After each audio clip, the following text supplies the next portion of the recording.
Dr. Christy, tell me what you can do for like a whiplash case. Oh, goodness. Okay, so we've actually just had a whiplash case that came back in here. This young man was actually already a patient here, getting very, very good results, and he actually left here from an adjustment, and a woman was trying to turn left, but she did not have her turn signal on, and she slammed on her brakes and went to turn left, but did not get out of the way. He slammed on his brakes, rear-ended her.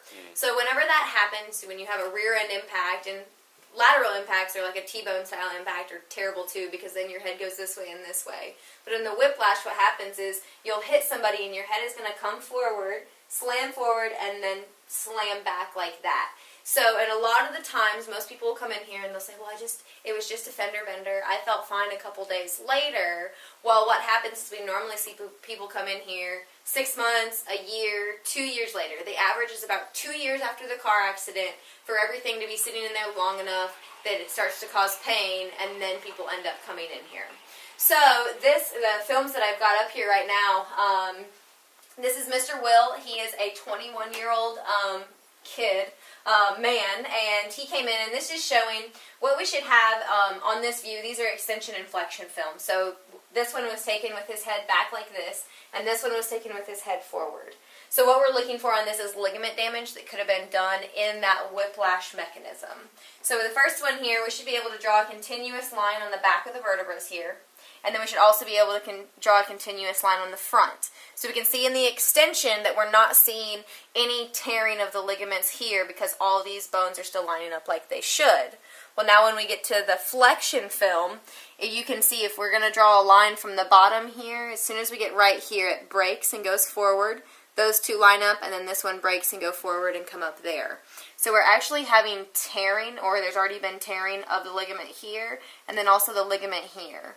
And what's going to happen when those ligaments tear is these vertebrae should line up on top of each other with the spinal cord going through the center of it. So when that ligament tears, that bone's going to go forward, and then we're not going to have the space needed for the spinal cord to go through, as well as we're going to have a lot of tension and pressure put on that spinal cord.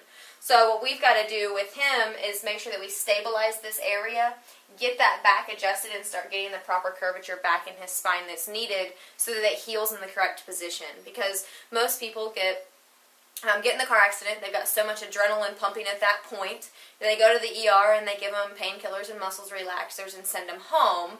They take the painkillers, they take the muscle relaxers, and for a short while they feel better. And then, like I said, in about 2 years, they end up in here with stuff that's been sitting in there for 2 years. Thankfully, he knew about the importance of getting in here after the accident so that we could go ahead and get him under care and get this corrected now, because it will be a lot quicker fix to get it done right after the accident than have it sit in there for 2 years and have possibly degeneration start, as well as muscle memory is going to hold these bones in the wrong place.